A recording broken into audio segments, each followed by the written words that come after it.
This is Africa's voice in Italian football. Welcome everyone to the second episode of Calcio Mzansi. I'm joined here with a few friends, Angelo Napoli, Alessandro Pupillo, and Matthew Lichnote. My name is Antonio Cristadi, and guys, where do we begin today? I know that we've gone through a whole week of Serie A and we're moving on to the third week of Serie A, but I think that considering that it's very fresh in our minds, that we have a conversation about the Nazionale that just played this weekend, weekend, and I think it was Monday. They played against Estonia, also played against Israel, winning against Estonia a comfortable 5-0, and then a bit of a nail-biting game against Israel.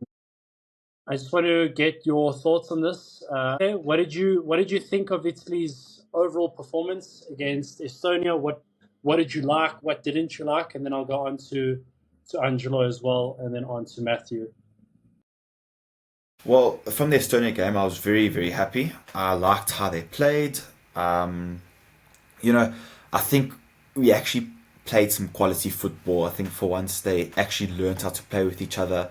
And Retegui up front was phenomenal. Creating assists in and out, running, fetching the ball, like the playmaker of the entire team. So I was incredibly happy with our performance against Estonia. But I think it was a solid performance, but Israel's a bit underwhelming, I'd say. I think letting 4 goals in is a bit scary on our half, but we'll see how it goes. We'll see how the future is going to play out.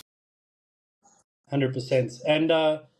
And what were your positives that you could take out from, obviously Rino Gattuso taking over the Nazionale and his style of play? Do you think it is, considering the previous coaches that we've had in Antonio Conte, Spalletti, do you think that this kind of football is just as tactical or just as potent? I mean, I love Gattuso. Also, his style of play is different than the previous coaches. Italy scored 5 goals in 2 consecutive games for the first time in their history, so that says a lot. Initially, I would say that we had defensive problems. Actually, we had attacking problems with Spalletti and with Mancini. Now we do have defensive problems, which is a shift in problematics that Italy needs to tackle. Like Alessandro said, Retegui, phenomenal player. First player to give 3 assists in 1 game. Actually, correct for Italy. So one of the best players for Italy up front. But special mention to Moise Kean, 5 goals in 3 games. Phenomenal player, Moise Kean. Everyone thought he was gonna be very bad after his little parenthesis with Juventus, but he's playing phenomenal with Italy and with Fiorentina. So I'm giving props to him for this Italy team. Well, I have to kind of ask the question. Matt, do you think that a 5-0 win over Estonia is what you would consider a routine win for Italy? I don't know about 5-0 being routine. I think for a long time, the main issue in Italian football has been finding that out-and-out, reliable, consistent goal scorer. And it's pretty crazy when you have Kean, Retegui, Raspadori, all who could easily fulfill that starting role. So, yeah, I don't know. It's I wouldn't say it's routine. I think under Gattuso, there's a 5-goal guarantee every game. So I think for once, like Angelo mentioned earlier, the worry isn't about what's the best attack or how's the attack going to perform. It's defensive issues, which is very uncharacteristic of Italian football. But I like the shift away from Catenaccio a bit. I think it's exciting. A lot of comments to be made, a lot of analysis, but I like it. I have faith in Gattuso. I like the way we're moving at the moment. I must fully agree with you. As a Milan supporter, we had Gattuso at us for a while, and in the shift of the new ownership, Gattuso left Milan it wasn't exactly great terms, but you know what the one thing is that Gattuso brings to any team? You may not play the best football, but that passione, you just take it to another level. I want to say it's an Antonio Conte effect, but no, it's passion. And I feel that is something that the Nazionale has missed for a very long time. I don't know if I'm the only one who feels like this, but do I think that Gattuso's the man to do the job, to take Italy to the next step or the next phase? Yes. Do I think we're going to do amazing in the World Cup? No. But I definitely do think that with Gattuso, we stand a chance. So I'm just going to, before moving on to the next point of Israel, I just want to point out something that I feel is quite important. So Italy in the last two games scored a total of 10 goals, which is unheard of in a World Cup qualifier. I don't understand how that's, back to back. It's unheard of to score, 5 goals in each match. It's a bit strange, although you would think that we'd do a lot better against the smaller nations. The problem is we conceded 4 goals against Israel, and quite worrying. I didn't feel that watching that game, it's a fair game to watch. I felt that everything adding up to that game kind of threw off the whole thing of being able to analyze Italy against Israel. I felt that it wasn't really much of a football match, but more of a rugby match. I'm going to pass it on to Ale and see how Ale felt about the Israel game. I know that you were definitely watching that game, and all the messages that were coming through on the group, I kind of, I had myself in tears reading the messages, but I totally understand your frustration and where you were coming from. Yeah, definitely. I mean, I was incredibly frustrated. I mean, on one hand, our attack was amazing. Great. Putting through, rushing forward, but our defense was not there. For me, Barella looked like he was a headless chicken that game. Couldn't pass, couldn't stop a ball, nothing. Okay. Bastoni, he's alright. Calafiori was nowhere. Gone. Donnarumma also, for me, sometimes he was good, sometimes he was bad. Started from Gattuso, but sometimes maybe good, sometimes maybe shit. Exactly. But I don't know. Like, I saw a different Italy this game. Even though our defense was like really shocking, I feel like the point that they scored and we came back constantly and we just didn't give up, and we had players up front like Keane and Retegui just didn't give up, went forward, found that opportunity, took a shot. Tonali as well, also pushing forward, leading that team from the back forward.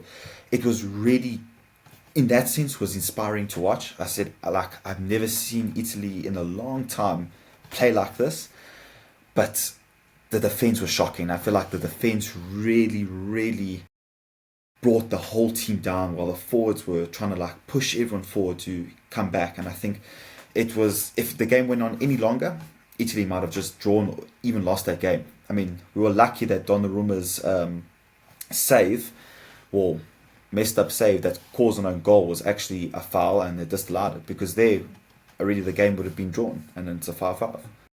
So it's a bit worrying for me to see Italy like that, but at the same time, good to see that grit back in us. So yeah, I also want to make a correction to Antonio. We actually didn't score 5 goals against Israel.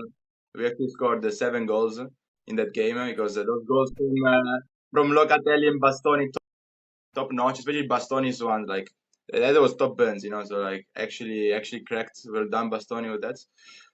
But it's Israel. I actually didn't underestimate them. I give props to them for actually putting a good fight. 5-4. It's a crazy scoreline.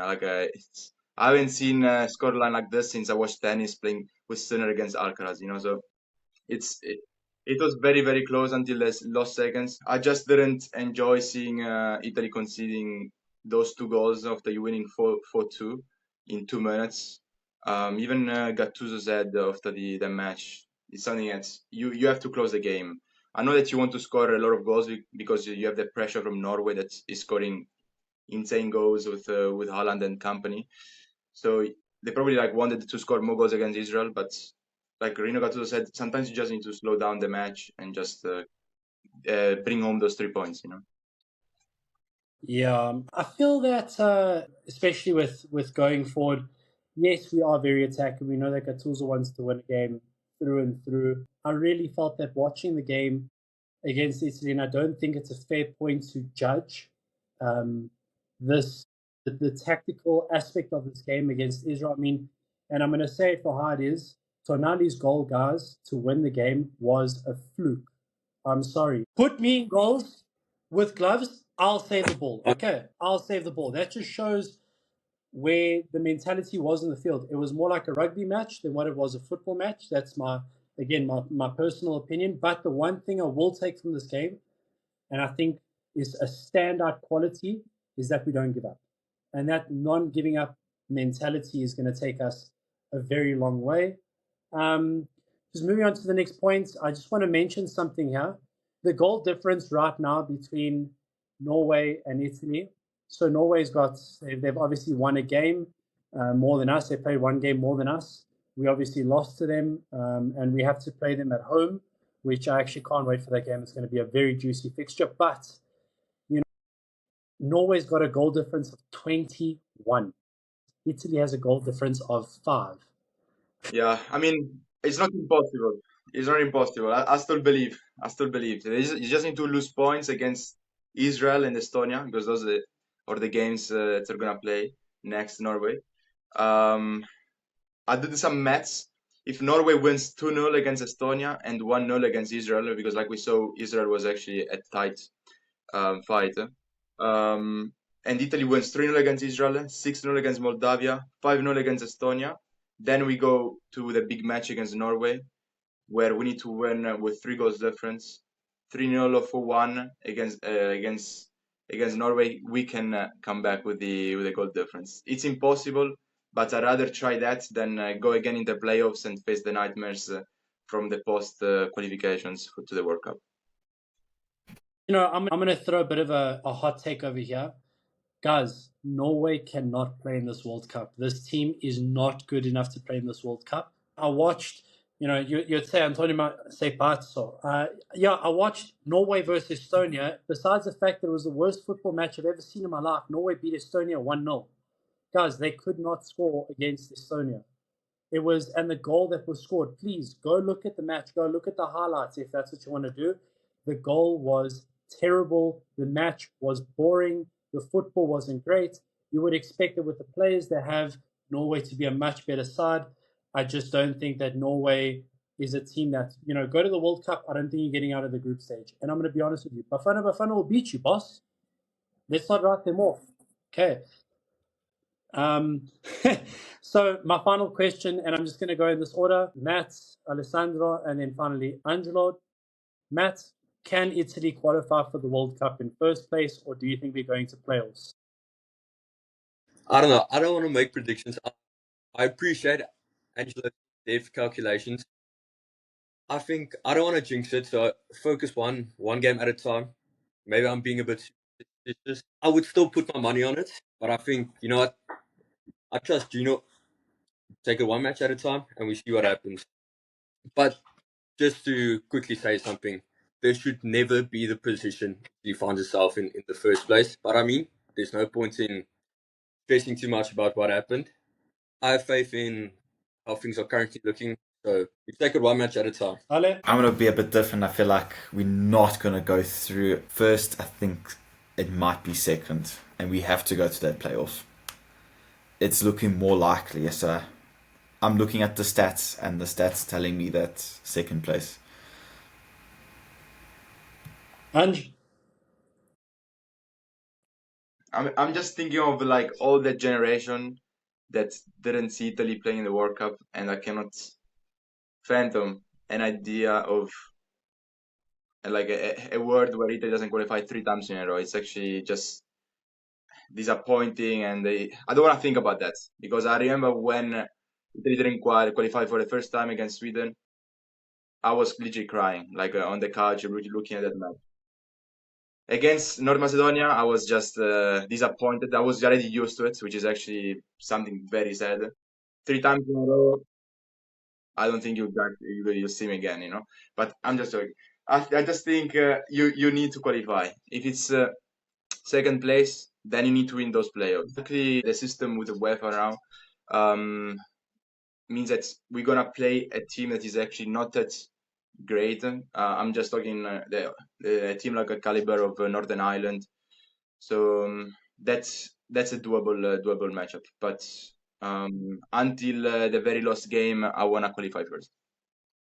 I'm just going to mention something. Caliber of Ireland, we lost to Northern Macedonia, boss, 1-0. Okay. I'm going to say this. I'm buying my ticket to go to the United States because I'm going to watch Italy play in the World Cup. All right. That is what's going to happen. Italy is qualifying first. There is no playoff happening. We are going to win this group. I believe in miracles, and I really, really believe that, like us Italians, we've suffered. We've suffered enough. Basta più. Andiamo ai mondiali. Like, really, guys. I can't do this anymore. Yeah, but like Matt said, one game at a time. I agree with that. Rino got. He needs some time. He needs some time. These 2 games made him scared because you cannot just win 5-0 against Spain and think everything will be fine against Israel. I think he learned the lesson, and now everything is to come. So I also think. 100%. So every now and then, I see a bit of a flashback to Conte's Euro team. I don't know if I'm the only one who sees that. Yeah, I mean, every time I hear Rino got to speak, I'm ready to go to war. And that was the same with Antonio Conte. Just talk to me, I'm ready. I must agree with you there. Give Reno some time. At the end of the day, it's too late to build a project to build tactics around. At the end of the day, we've arrived at a point where we are desperate. Let's just qualify for the World Cup. Even if it's in an ugly way, the job needs to get done, and Reno's the guy who can do it. So you guys are spot on there. I think we've covered the national team, and I want to move on to the Serie A. And just going back to last week's episode, and I'm going to call out both you and Alessandro here. Did we write off Vincenzo Italiano too soon? One lucky game doesn't mean anything. I'm sorry. Yeah, you have to see more than one game. More games, and we'll see. We have to come back to this conversation at this moment. All I'm going to say is one thing. That's my boy. But 1-0 is not too convincing, though. That's the problem. I know this sounds weird, but I'm starting to think that Como Bologna is becoming the El Clasico of Serie A. I really think that this game, and I thoroughly enjoyed it. I know there was only 1-0, but guys, these teams, it was such a tactical match. It was actually beautiful to watch. That Orsolini hits a wonder shot, and that's literally what it was. It was just a wonder shot. Like let's just give it a try, and it goes in. Guys, I've never seen such a tactical match in my life, especially in Serie A of such a high quality and caliber. I think that kind of football would even do well in Europe. I am of the opinion that we wrote off Vincenzo Italiano a bit too soon with his Bologna team. I know that you guys may feel different, but I did not expect him to beat Como at all. Ange, your thoughts on that game? Like you said, beautiful match. I could have watched the other 90 minutes. I think it should have ended like with a draw, but Vincenzo Italiano is doing his magic with Bologna. Everywhere he goes, he manages to find some tactical magic to make that team work, and he's doing it again with Bologna. For Como, I love the number 10, Nico Paz. He just won the Rising Star Award for the month of August. He's one of the best players that you have to keep an eye on. I have to agree with you there. Nico Paz is obviously a massive talent that I think the world is starting to pay attention to. Brilliant player, outstanding free kick that he's already scored in the Serie A campaign. Yeah, I think that there's a few stand-up players from Como, especially that young boy Diao. I think is also a next-level player. It's nice to see quite a bit of also some young African talent finally getting the spotlight in Serie A. I want to move on from the super tactical match to, again, a nail-biting game. I think something that's As Angelo calls it, the Antonio Conte effect, to win the game, I think, with 17 seconds left. Napoli, guys. That's a buzzer beater. That's how I call it. That's Antonio Conte keeps doing it. Somehow he keeps finding that rabbit from the head. That game was meant to be a draw. Cagliari fought until the last actual minute, but somehow Antonio Conte finds his way, and Anguissa made him a nice present. Those points at the end of the campaign, of the Serie A campaign, will add up, and it's important for Napoli to get those 3 points, because you will look back at this game in May and say, damn, that win that Anguissa gave Napoli was a decider. So very lucky for Napoli. Very sad for Cagliari, because I'm expecting another year of suffering for to stay in Serie A. But if they play like they did against Napoli, they can easily save themselves. 100%. And Matt, I see you're also quite a big fan of Antonio Conte. Conte has that no other coach in Serie A has. What is it about this guy? I think one thing that separates Antonio Conte from virtually every single coach in Europe, he has the most insane ability to get the absolute most out of any player. I mean, we've seen it with so many players. You look at McTominay, Lukaku, so many players that have been written off so insanely. And I think, let's be fair, a lot of the time it's average players, or it's players that aren't necessarily superstars, and he makes them into absolute game changers. It's insane. I don't think there's a manager who manages the relationship with players as well. And just to talk a bit about the win, I think this kind of win actually counts 5 points. I think this one is so much more important than winning a derby or any big game. These are the games that put you Serie A. So I think this is a huge boost for Napoli. And then I think, okay, I'm Interisti, so this is going to hurt me a bit, but that's the difference between us and them at the moment. And this was the key difference last season as well.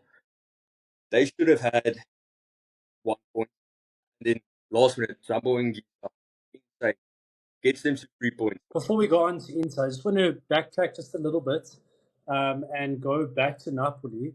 Ale, I know that I need to get your opinion on this, but Lorenzo Luca looked lost on that field. I really felt that he had the opportunity to shine, and I felt that man didn't deliver. I know it's probably only his first game, but do you think that's why they signed Rasmus Højlund? Because I'm kind of looking at this in two phases now. You haven't given the guy an opportunity, and you've gone and signed another striker straight away. I know that you need a secondary striker, but was it necessary? How does this play out for Luca now? Well, I've always liked Luca. I always thought he was a great player, but I think, that shift going from a smaller team to now a very big team like Napoli is massive pressure on someone like him, very young as well. So I think you just got to give him that chance to build his character, build his confidence. And I think buying a different striker like Højlund, I don't know, I feel like they might have made him feel less confident in his abilities and, make him play, with fear. I think you need to give him a little bit more time, give him that confidence. The fans need to be there for him. Definitely Conte needs to be there for him. But he is a very hard manager to work with that comes. But I think you need to give him some time. He is a good player. He can show his worth. It has only been one game. I think if it was a few games, then you might write him off, but give him time. He can definitely show his worth. And how would you take it? I mean, you've just been given one opportunity, and literally Serie A week 3, Rasmus Højlund is now back in Italy. He's at Napoli. You are Lorenzo Luca. What's going through your mind? Yeah, if I'm Lorenzo Luca, I need to fight for that position. You have to play. because that's one thing that young Italian strikers lacked in the post, and that's why we had so many problems, that they didn't find enough space in Serie A. And we know how much Luca is talented, and you need to give him that opportunity to show off his talent. He's a phenomenal player. I watched him play in Palermo a few years ago when he was still like a teenager. He was phenomenal back then, and under Conte can do very, very good. But like I said, he just needs a little bit of time. With Højlund there, I always said that Højlund is a phenomenal player as well. Great player. The problem of Manchester United is Manchester United. It wasn't Højlund. And I remember how good he did in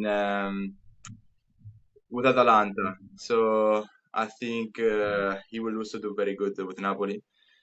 And then yeah, let's see what Conte can cook. Maybe two strikers up there while waiting for Lukaku to come back. My only worry is that Conte can be too reliable on certain players, and I now feel like they're very reliable on McTominay and De Bruyne. What if something goes wrong with them? Can they still keep up the pace that they have right now? That's, I don't know.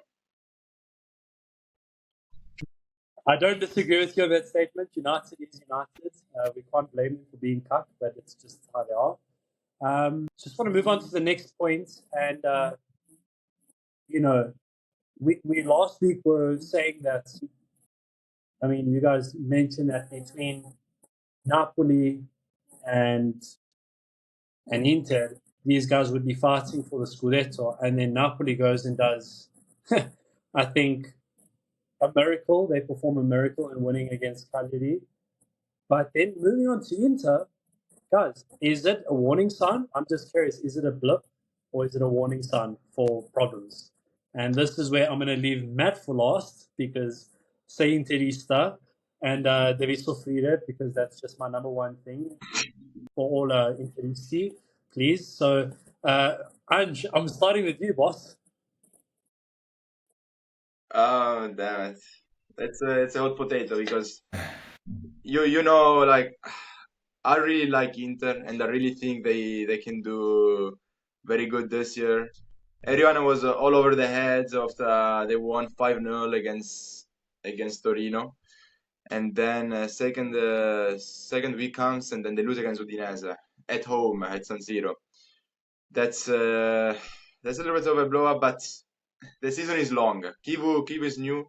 I haven't told you in episode 1. If you didn't watch it, go watch that. They needed to have a little bit of time. With Kivu, you have to give him some time. The team, lucky for him, is mostly the same, but I'm not expecting you to lose 2-1 against Udinese. That's something I could have never betted on. And Ale, what did you think? I mean, if you had watched the Udinese versus Inter game, what were your thoughts on it? I personally feel that Inter was not a threat at all. I think that the goal they scored was nothing but pure luck. Your thoughts? Well, I was completely shocked when I watched that game. I was really shocked to see how they could come from a 5-0 win to a loss against Udinese. In my opinion, I think if you didn't tell me that I was watching Inter versus Udinese, I would have guessed that this is some low quality team versus Udinese. Honestly, really shocked by their performance. They were dismal, absolutely dismal. Couldn't believe this was Inter playing.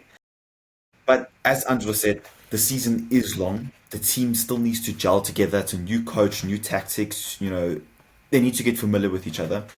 And I think give them that chance, let the season play out, and good will come if they continue to play how they were previous seasons with Inzaghi. They still have a great legacy behind them. Good team, good captain in front of them. Lautaro up front is still solid. Just got to see how they play. But if they play how they played against Udinese, I don't know if they're going to win anymore, but I'm sure they will come right eventually. Yeah, Matt was planning to wear his Inter shirt for this episode, but after that match, he was like, nah, let me not. As an Inter fan, what do you think of that game? So I'd say we have Serie A in the bag. And then the classic issue with Inter for the last 4 seasons So I back the 3-5-2. Fantastic fullbacks, fantastic centre backs. We have great strikers. But the thing with a 3-5-2 is often you get to a phase of play like we saw in the Champions League final where it doesn't work. There's no creativity, no chance. I really close your eyes, whip it into the box, and hope for the best. But yeah, I thought there were some poor subs. I thought this was the perfect game for Fratesi. You just need a midfielder who's a bit more attacking, a bit more threatening in the final third. But to be fair, I'm going to give credit where credit is due. Great performance from Udinese. Couple players who really, really impressed me. I wrote down Chile, Zemura, and Davis, the striker. I think he's the perfect fit for Udinese, and I think that's a great piece of business. And I'm backing Udinese to finish top half of the table this season. And I'm backing us to at least finish top half as well. But we'll see what happens. That's crazy. But I know I know we're trying to write off that Inter's loss may not be a big thing, bro, but to lose to Udinese, I think one player that really stood out for me in that game against Inter, because I don't know where Udinese decided to go fishing in the French league and pull out this rabbit out of a magic hat in Attard. Guys, that goal is top quality stuff. If you check the way that oak moved that ball and took a shot, it was stuff that you would see maybe Toni Kroos, Luka Modric, guys who would go and win the Ballon d'Or, Cristiano Ronaldo, Lionel Messi, that kind of caliber of player. Top game as well from Davis. He just did what Thuram couldn't do. He did what Martinez couldn't do. And I think Inter's most attacking player, most dangerous player, is Denzel Dumfries. And he's not even a striker. One thing I know that Inter has that no other team in the league has is an amazing sporting director in Giuseppe Marotta. Do you think that Giuseppe Marotta has finally made a mistake in his selection of coach? I don't think so. You have to let Marotta cook. He always has one eye to the present and one eye to the future. You have to make him cook. Marotta is someone that you have to give him the money. You have to trust in him, and he will bring you results. He's someone that can change the season around. I know it's very early. Losing to Udinese is not the end of the world. Like Matt said, you have to give them credit. Right now, Udinese has more points than Inter, Lazio, and Milan, and Como as well. So I know it's just the beginning. You can just let them have their own nice season. Inter, I understand why they chose Kivu. He proved himself at Parma, but to bring a coach like that to a team like a caliber of Inter, where you want to win again the Serie A, that's a gamble. And with gambles, you have to give it some time, and you can also expect to not succeed. Well, we saw what happened with Thiago Motta. Do you, Ale, think that Inter's got the depth to go ahead and win that Scudetto? I mean, guys, their starting centre-back was Francesco Acerbi. No, I don't think Inter's got it for the season. They're a strong team. I really don't think they have it. I mean, if they keep, as you said, a Nono in the back there, they put Acerbi. I can't believe he's still playing. That Oak is ancient, and they still put him at the back. They're a solid player, but still, like you have talents. You have younger people or men that can play. Relying on past players to help your team out is not the way to go forward. You're not developing the team like that. You're not actually strengthening your team. You're strengthening it for the moment, but not for the future. So if you don't strengthen for the future, how can they win? How can they win the Scudetto? I don't know, and I still back Napoli to win the Scudetto. Okay, so I hear your points, and I like where you're coming from. I disagree with the points on the inside. A part of me feels that they might even drop out of the top four. They're that bad. If something doesn't click soon and they don't replace a coach, you can have a season like Milan last season. But I don't mind. I'm happy with that. We don't talk about Inter fans here. No, no, no, no, no. I just want to move on quickly, onto the Torino-Fiorentina game. Not really much to talk about. Probably one of the most boring games ever. Typical. I love Pioli, and I'm grateful for winning the Serie A. But guys, if you want to cross the ball down the wing for 90 minutes, you're not going to score and win every game. So Pioli, invent something new, but you're not going to win the Scudetto again like that. You don't have Leao this time. So that's my personal opinion. Any standout performances that you guys saw from Fiorentina or Torino that you'd like to mention? No, not much. It was a typical football match, just really boring. 0-0. The score is 0-0. I always want to praise the goalkeepers because they tried to keep the goals out of their goal, and they were successful. So De Gea, Israel, very good job with that.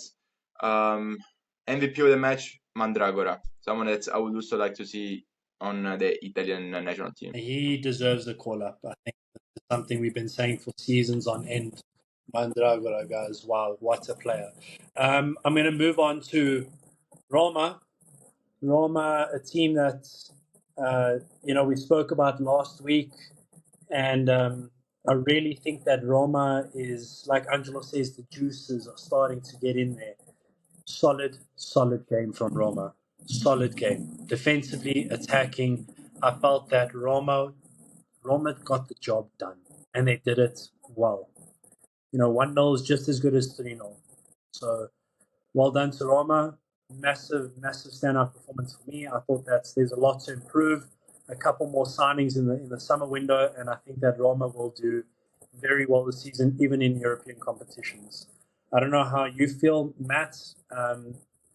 I think Roma looks so solid, and I backed them for top three finishes. I know it's just Pisa, but it's an away game with a newly promoted team that they always try their best to prove themselves in the new Serie A category.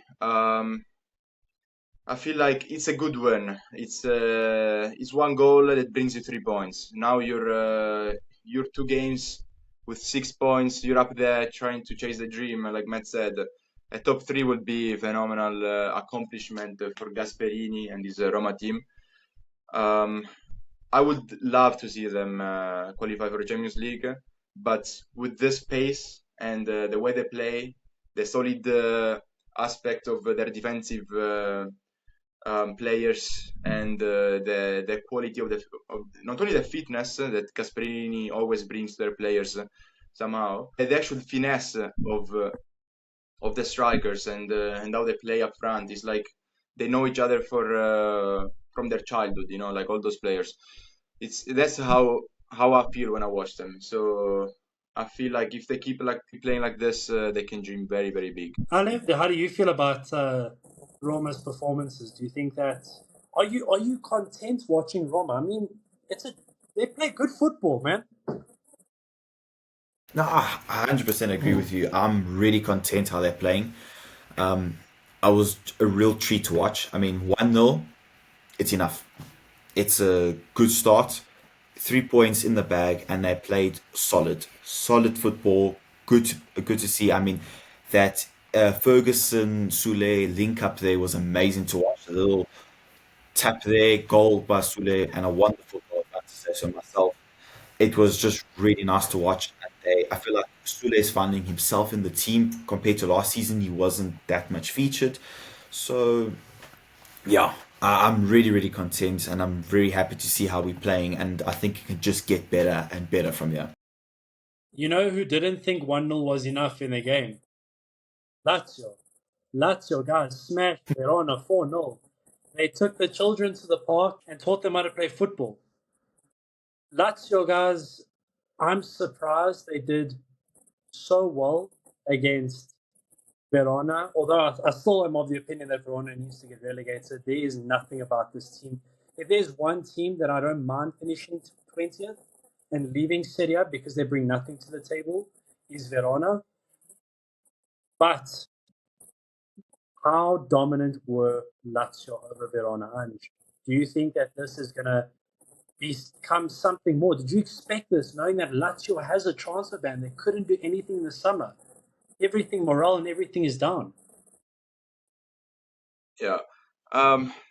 Those are like big words that you said against Verona. If there are any Verona fans that speak English, they would be very mad at you. But I think you're good right now. It's just it was just a good show for Lazio from Lazio.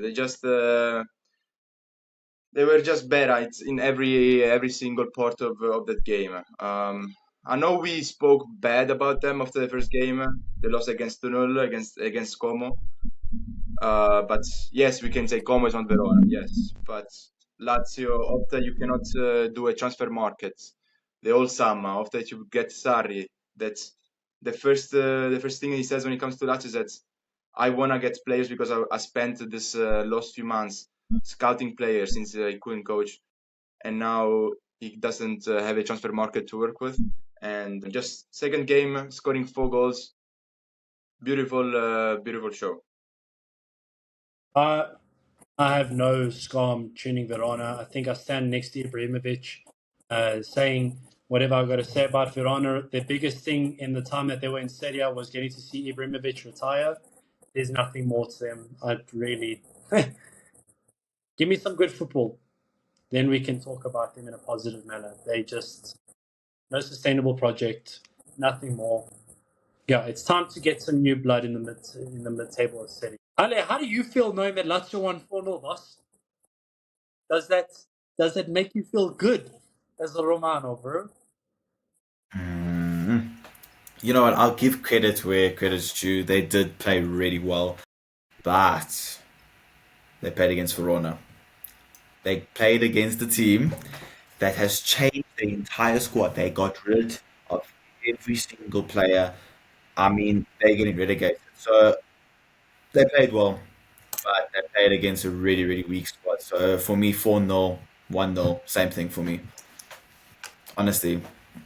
I feel that it's only because you support Roma that 4-0 and 1-0 are the same. No. No, man. I'm speaking facts here. All right, guys. I'm going to move on to my team. And best I don't talk because I think that Milan siamo più scarsi di Inter.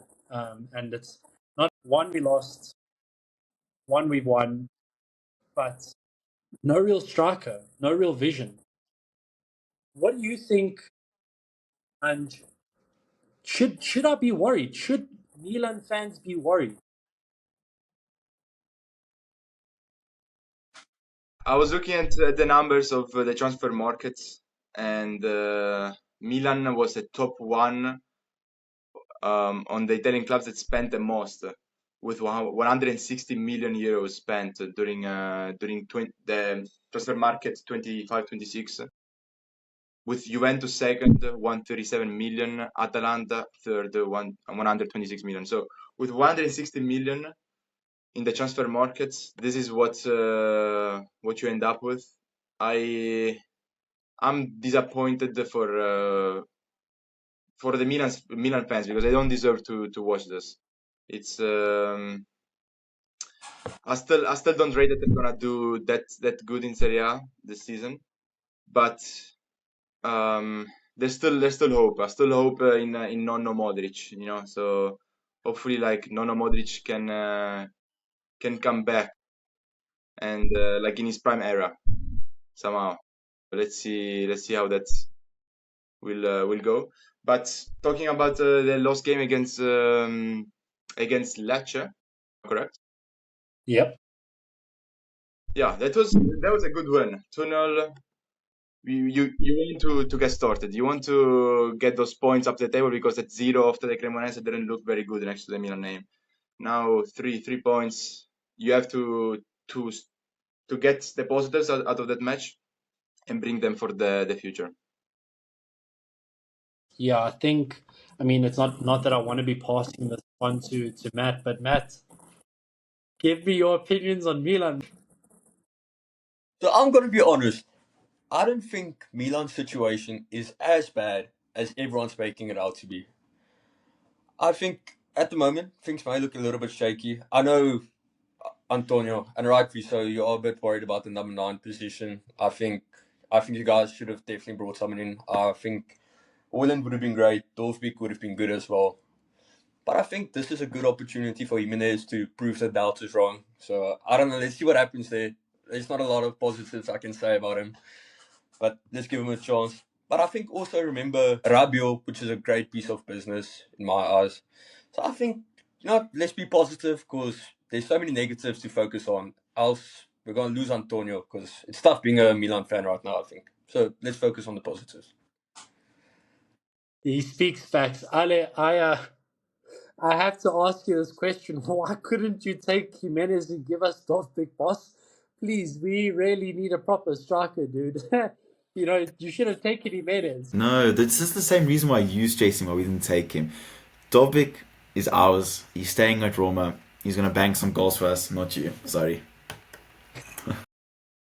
Ange, I want to move on to a topic that we really, really discussed in depth last week. It was something along the lines of the goals here, and he shoots here, and he hits 3 non-miss. Could we say that, with Vlahovic's form, is he the key to Juve's rebirth? Should they give him a new contract and give him an opportunity to take Juve to the next level? Or is it just, early season, there's not much to it yet, team still needs to grow? Share your opinions and your thoughts on that. Vlahovic. You see, you just need to talk bad about him and then he proves me wrong. He's one of those players that's when he's like on the limbo of should we sell him, should we not sell him, then he performs. He gives 3 points to Juve after a tough match against Genoa away. That's a player I want to keep because I know, yes, Juve got very good players from the transfer market. So I'm speaking about David, speaking about Openda. Those are players that you want them to give some time. But someone like Yildiz, Vlahovic connection, it has a ring to it. And they know each other. They already played last season. So it's someone that can also bring experience because Vlahovic is from the Fiorentina days to the Juventus days. He still scored, and I know not consistently, but he still brought the goals to Juventus. I would restart from him, maybe not as a starter because I know that David is the number 1 option right now, but I will keep him there because he can be useful even for the non-Serie A games. Yeah. Ali, I'm going to ask you this question. The last day of the transfer window always proves to have a nice storyline to it. There's always something that we don't expect to come through, and Juve just signed a player that I don't think many people know of. And I'm a bit worried because I feel that Conceição is not going to get his chance. So a young kid that really can be the star of Serie A if you give him the opportunity. I think a phenomenal talent that needs some playing time. And, Juve has just gone and signed someone that, in my opinion, could even be better than having Conceição on the right. And that is Zegova. I want your opinion on that. What do you think of this player? I mean, wow, what a signing. Come on, if it's one piece of business that, besides De Bruyne going to Napoli, is there a better signing that's happened in the transfer window? I'm ready to hear. Well, I mean, I think that's a really solid signing from Juve. It's a really, I think he can really make a big difference, but he plays on the right, am I correct? He is going to have to fight that battle with Yildiz because I'm also sure that Yildiz does play on the right there, right? Yildiz plays wherever. Yeah. But I think it is a really solid signing, and I think with Conceição there as well, he's got lots of options to play around with, and it can be, I think, really juicy to see how the coach can play these two. I mean, they have 2 different play styles, and if you use it effectively, it can change the game entirely. So it's going to be interesting to see what they can do with it. And yeah, I think that's it.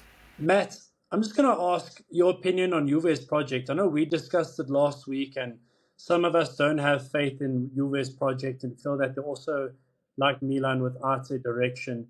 How do you feel about Juve? Do you think they can finish in the top four? I think they can. I think it'll be tight. I've backed Roma a bit more, but I think that fourth spot really is up for grabs. Whoever wants it can take it. I think it's the right time for Juve to be born again, to rebuild. And I don't know, when I look at that team, I see a solid team. I really like the centre backs at the back. Gatti really surprised me, actually. I wouldn't be surprised if you see him back in the national squad soon. And also, Antonio, I just want to circle back to your Conchestao issue.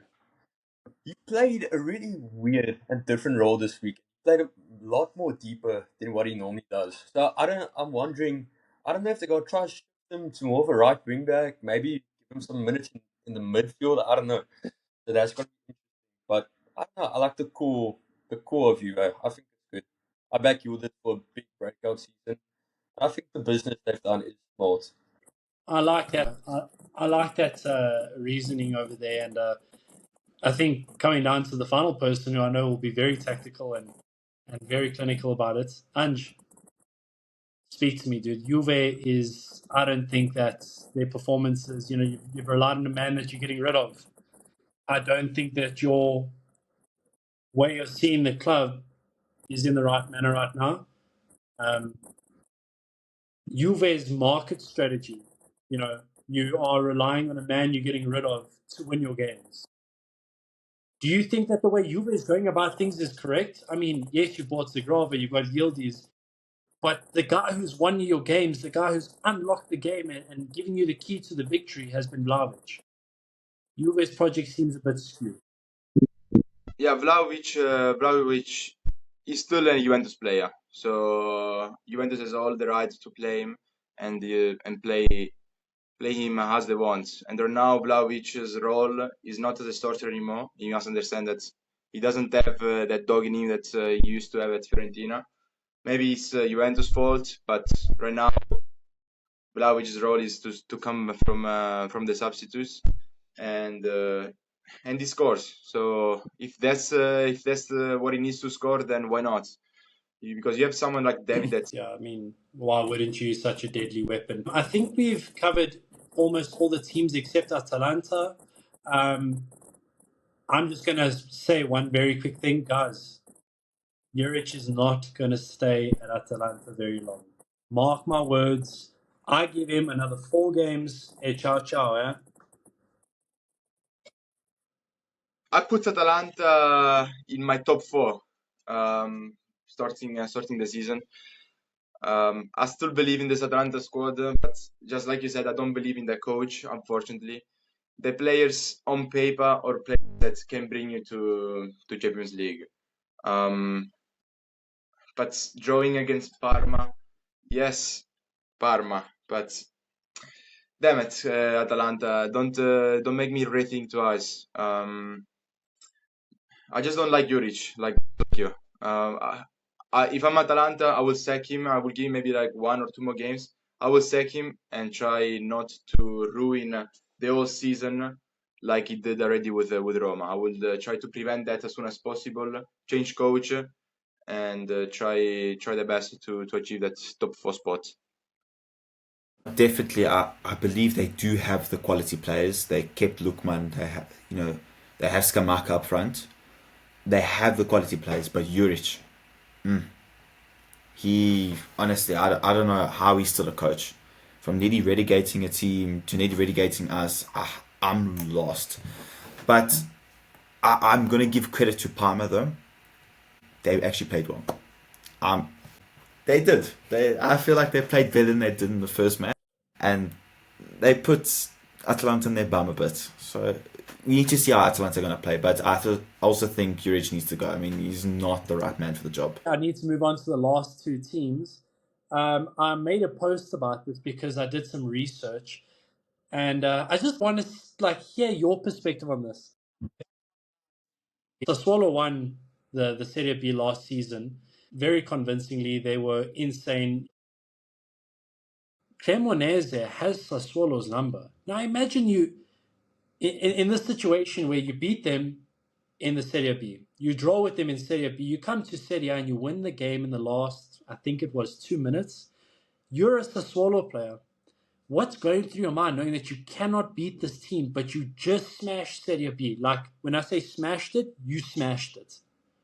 What's going through your mind? I think you accept your destiny, that you're too good for Serie B, but you're destined to be a bottom table team in Serie A. Simple as that. Team in Serie A, it means that you go back to where you belong as soon as possible, you know. And you restart a cycle, a non-ending cycle that many teams in the lower bottom side of Serie A know. Yeah, I mean, it's a bit of a tough pill to swallow, guys. Come on, imagine you, Ale, you give everyone a hiding in Serie B, but you just can't beat Cremonese. And it's not like, you know, really, they just can't do it. I watched that game, and I didn't even know about that stats until I had done the research on it. It just, Cremonese has Sassuolo's number, and I'm actually very interested to see the reverse fixture. I'm sure there's going to be some sort of spice there. I don't know if you agree with me, but you know, how would you feel as a player of Sassuolo right now? Honestly, Sassuolo must be biting their tongue. They must be fuming. Honestly, feel like Cremonese are like that team that hates Sassuolo and like trying to send out a message and saying, yo, we deserve to be in Serie A, you don't. I feel like that's what's coming across. And Sassuolo just can't break them. Just, they get them and they can't. And boom, last minute winner. I don't know. I have a question for Matt, because we already did our predictions, but nobody spoke about Cremonese for all, just a newly promoted team. But I'm looking at the table right now. They are number one spot with Napoli, Juventus, and Roma. Full points, six points. Are we gonna expect good things, great things from Cremonese this season, or do you think it's just a momentarily streak that they're having right now? I think it's difficult to give a prediction, but I think Cremonese is going to be the kind of team that's a bogey team for all the big teams, like we saw with Milan. So I see them staying up. I don't think okay, they're not finishing third. Let's be honest. Vardy is not doing that much. But I see them staying up, and I see them causing problems for all of the big teams. But yeah, they've not quality to that out. But yeah, I see them around 14, 13 plus minus. Yeah, imagine, guys, Vardy comes to Italy, performs another Leicester miracle with Cremonese. I don't know what I'll do. Let's just leave that for another point in time. But that would be a miracle and a half to know that something like that would be possible. Vardy. Is it gonna be Leicester 2.0? I just want to have a quick little preview to the next week's games, and just point out some very high or heavy hitter games that the audience should be looking forward to. On Saturday, we have Juve Inter. Very, very high tensions there. Both teams seem like they're in a bit of a shambles. Looking to see how Juve integrates the new signings into the game plan against Inter, who are obviously still licking their wounds from Udinese. Then what else do we have? We have Fiorentina Napoli. Not an easy game for Napoli.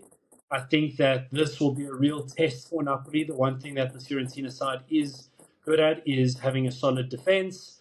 And I really, really feel that Napoli is going to need to dig a lot deeper against Fiorentina than versus against Cagliari. I don't know how you guys feel about that. It's my prediction. Ange, do you think that Napoli can do it? Napoli can do it all the time. It's an away game, which will give Napoli fans a nightmare when playing against Fiorentina, because they lost they lost one Serie A in the hotel. The Napoli fans know what I'm talking about, where Juventus played before them, while and the Napoli players were watching the game in the hotel, and Juventus won that game and won the Serie A.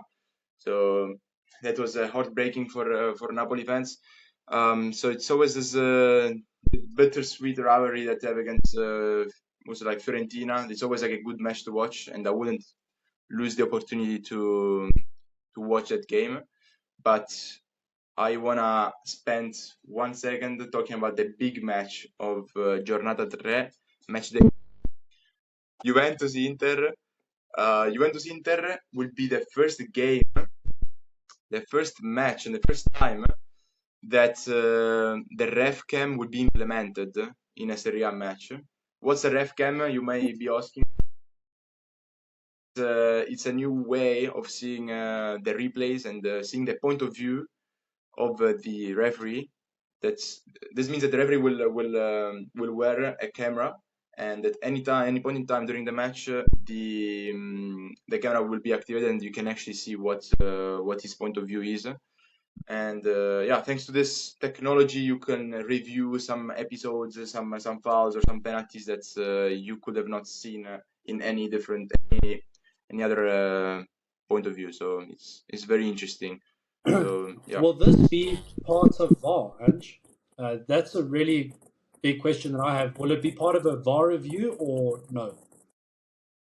From my understanding, I don't think so, because the ref cam was already tested during the Club World Cup, and I don't remember any scenarios that it was used to show that the referee, because usually like the VAR is used to show alternate angles that the referee didn't have, but the actual ref cam it's the point of view that the referee already has. So seeing twice something that you should have seen the first time, then or you're blind, or you shouldn't be refereeing. So it's used to show you a different angle, not the same one. Quick one on the Juve Inter game. Obviously, it's the biggest game on the weekend. Derby d'Italia. Ale, I just want to ask you just a quick score prediction. 1-0 Juve. Angelo? Juventus doesn't lose against Inter very seldomly. Last time was like in 2022. They always, for some reason, il Derby d'Italia is something that's they play their ass off.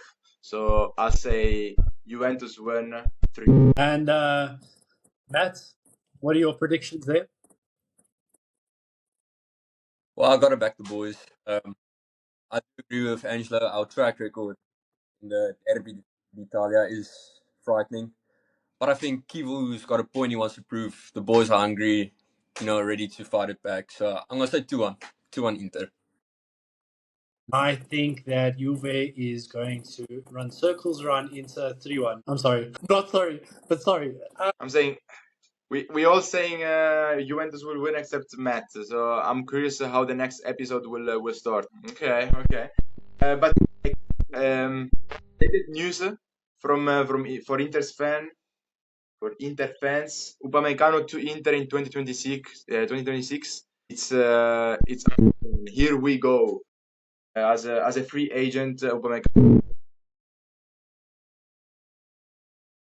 The Great work signing. of Beppe Marotta, it needs to be studied. Like someone needs to go to Harvard and write a book on him. Seriously.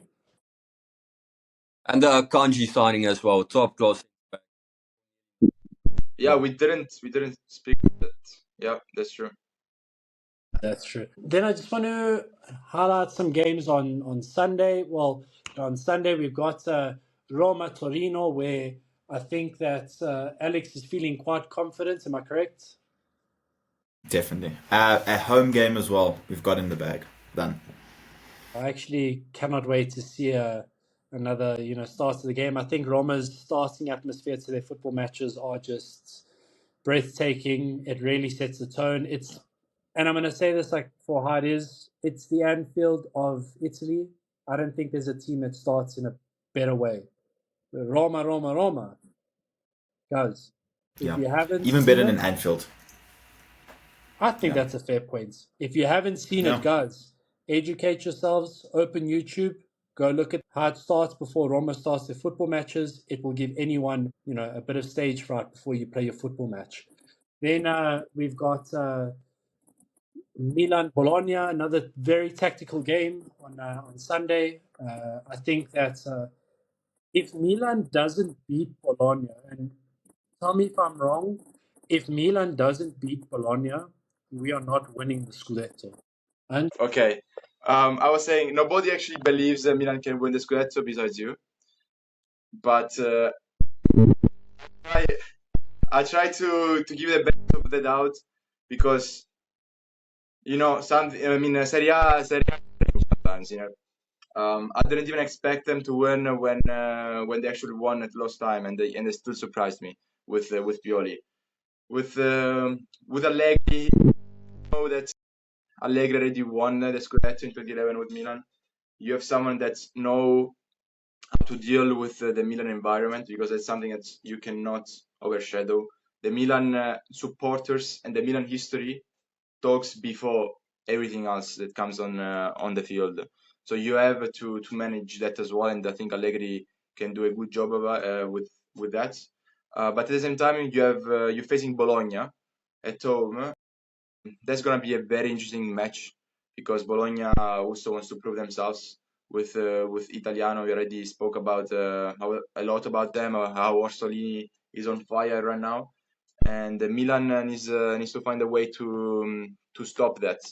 And Milan right now is trying to sort out different things, especially outside of the soccer field.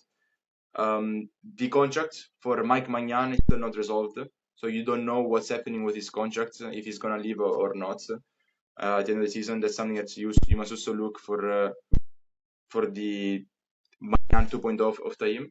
And at the same time, Alexis Saelemaekers, his contract is ending in 2027, and you still haven't tried to give him a new contract. So it's something that you must also look at and see how those players are thinking right now. You have to manage all of that. But Bologna, I think, is going to end the 1-1. sure. Then just another guys.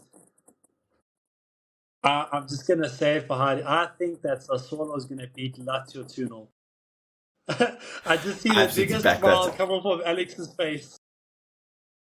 I back that. I'm telling you, Sassuolo is gonna clap Lazio. Absolutely gonna send them to next week.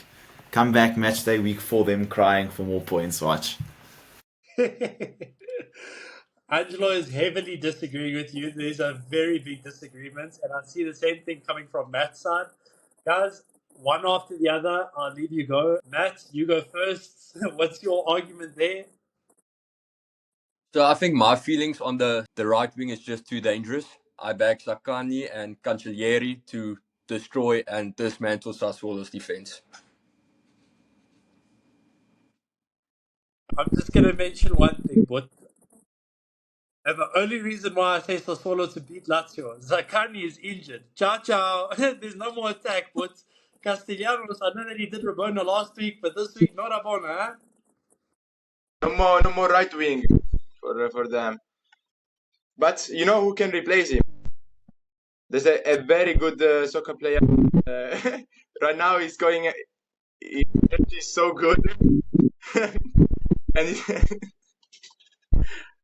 and he's also like performing very, very, very good with Cremonese, right? Yeah. Yeah. With his name is Romano Floriani. He's he can be the replacement that Lazio is looking for. I mean, yeah, that's that's very funny, right?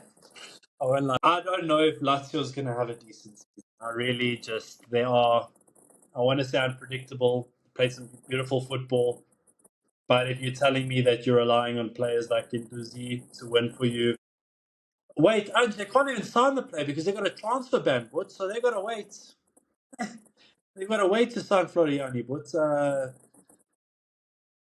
what can I That say? is true. That's That is true. unlucky. I know it's a dream signing, but you have to. They are going to have to wait for that to happen. Yeah, I think in terms of the Serie A this week, don't forget El Clasico is happening this weekend. We got Cremonese versus Verona. That's a that's a nice match to watch. If you really want to watch bottom of Serie A, and go ahead and watch that match. I don't think that you'll expect anything other than a 3-0 to Cremonese. You can all disagree or agree with me over there. And obviously Como versus Genova, which I, for some odd reason, don't see that score being more than 1-0, with Como taking it away in the last couple of seconds. Genova plays terrible football. I also don't see anything special coming from them. They play very low block. They play very, as Matt says, catenaccio. I don't think that there's much coming from Genova this season. Ale, what do you think about Como's chances against Genova? I feel like it might be a little bit better than previous week, but yeah, I don't think it'll be a high-scoring game, but Como should take this one pretty easily. Genoa is not strong at all, unfortunately. So yeah, I'd like to see what Nico Paz and Fabregas can cook up there, but it'll be very interesting to see what they'll do. Yeah, I just want to ask one last thing. Guys, just a quick fire question. Can you guys name me one player to watch? A young star player that no one knows about in Serie A. One player. Doesn't matter what team, doesn't matter where they play, what position. A star player from any team that we should all be keeping our eyes on. And I think, Ali, I'm going to start with you. Sure. You know what? Call me biased. I'm gonna say Mateo Sule. I think Definitely. Sule is going to have a very good season. Matt? Okay, Antonio, you brought him up. David from Mosekin is gonna be the one. Guys, I know it sounds weird. Hear me out. He will sign for a very big team at the end of the season. Zemora, Udinese, right back. Keep eyes on this kid. What a freaking talent. This guy is incredible. Keep eyes on him. I really think that this player could be playing for whether it be Como or a top team in Europe by the end of the season.